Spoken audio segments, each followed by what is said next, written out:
et je vais vous parler aujourd'hui d'un sujet d'une importance peut-être pas incommensurable, mais très grande, puisqu'il s'agit de la question de la volonté du gouvernement exprimée dans ce discours du trône d'abolir le registre des armes à feu, à tout le moins pour ce qui a trait aux armes d'épaule. Je dois vous dire que ça a mobilisé beaucoup de gens dans ma circonscription, cette volonté-là du gouvernement. J'ai moi-même rencontré plusieurs organismes, des organismes de prévention de la criminalité, puisque c'est un outil de prévention qui est en parfaite ligne avec la philosophie québécoise face à la criminalité, plutôt que la philosophie conservatrice axée uniquement sur la répression. Et j'ai rencontré aussi, bien sûr, des organismes de femmes, parce que c'est une question qui les concerne de façon très particulière, parce qu'on sait encore malheureusement aujourd'hui que la plupart des victimes de violences conjugales, ce sont évidemment des femmes. J'ai rencontré les maires de mon arrondissement, j'ai rencontré les chefs de police de mon arrondissement, et tout le monde a convenu qu'il fallait mettre un frein à cette volonté-là du gouvernement d'abolir cet outil qui est utilisé par les policiers de façon importante. Je suis donc, après ça, parti voir les gens directement dans ma circonscription. J'ai, entre autres, fréquenté beaucoup les métros. J'ai une circonscription urbaine avec 8 stations de métro, donc on peut y rencontrer beaucoup de citoyens. Et on a fait signer une pétition que j'ai déposée d'ailleurs en cette chambre, où on a recueilli 1500 noms en quelques jours. Évidemment, 1500, il faut remettre ça en perspective. C'est seulement dans la circonscription en quelques jours. Donc, c'est énorme. Moi, je peux vous dire qu'il y avait un enthousiasme important. Les gens, c'est incroyable, Madame la Présidente, faisaient la file d'attente dans le métro pour avoir un pad et un crayon et signer la pétition. On voit que les gens y tiennent. C'est quelque chose de viscéral au Québec, entre autres parce que ça origine de la malheureuse tragédie de l'École polytechnique. J'ai donc déposé la dite pétition dans cette Chambre le 8 mars dernier, qui était la Journée internationale de la femme.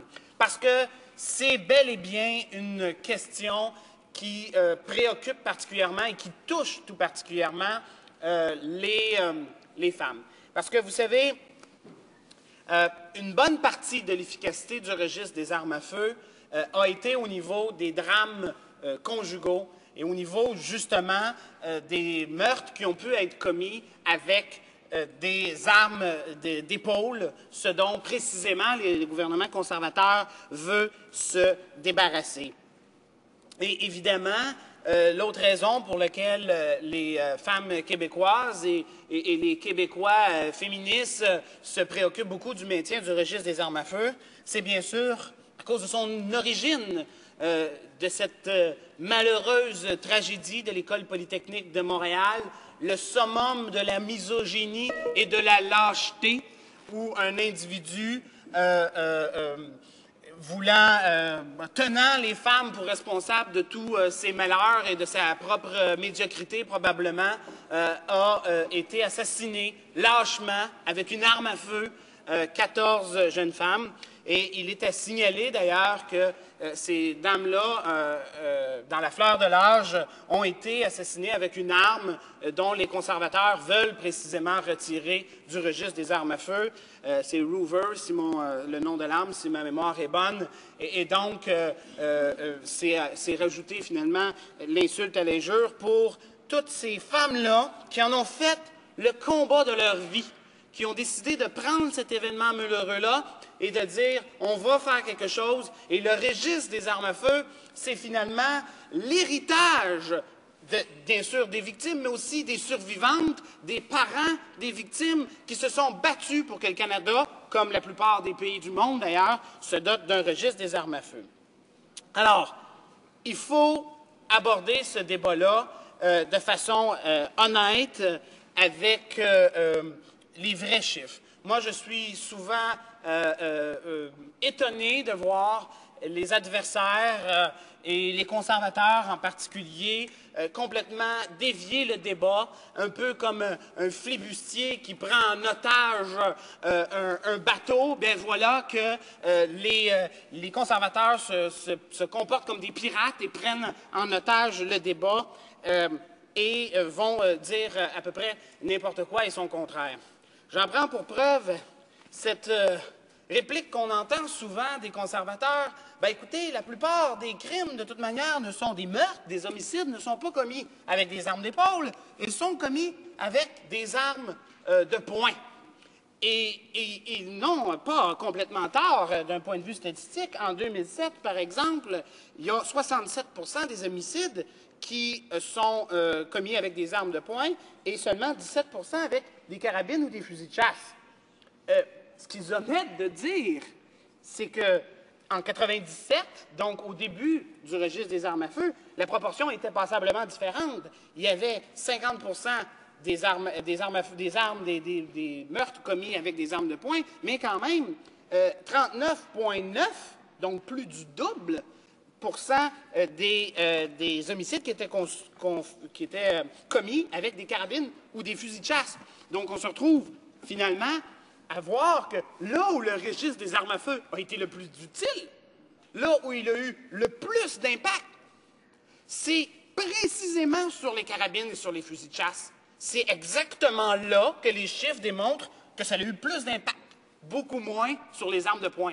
Et ce que le gouvernement nous propose, c'est d'abolir la partie du registre la plus utile, la plus efficace, et celle où il y a eu le plus de résultats sur les statistiques.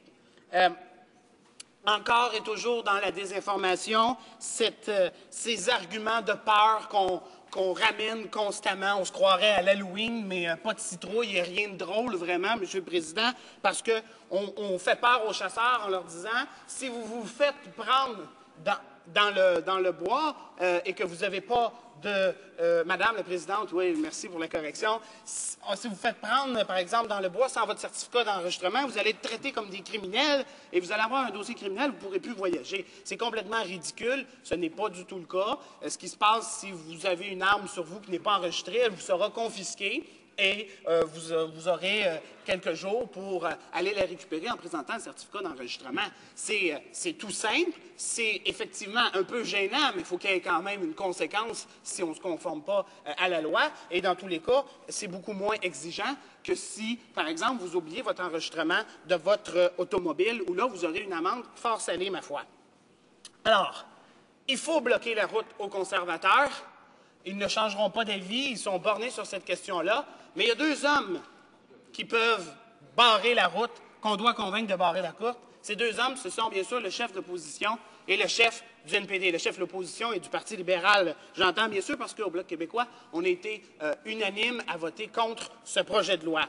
Et on voit que le chef du NPD, entre autres, il y a eu une question fort pertinente de ma collègue d'Antique plus tôt la semaine dernière, et il a essayé un petit peu de se débarrasser de la question, là, un peu comme on essaie de se débarrasser d'un chien qui nous joue d'un tibia, là, mais ça n'impressionne pas personne. S'ils veulent barrer la route, je n'ai pas comparé ma collègue à un chien, bien sûr, je comparais la problématique que c'est pour le NPD et pour les libéraux, cette question-là. Vous aurez bien compris, bien sûr, Madame la Présidente.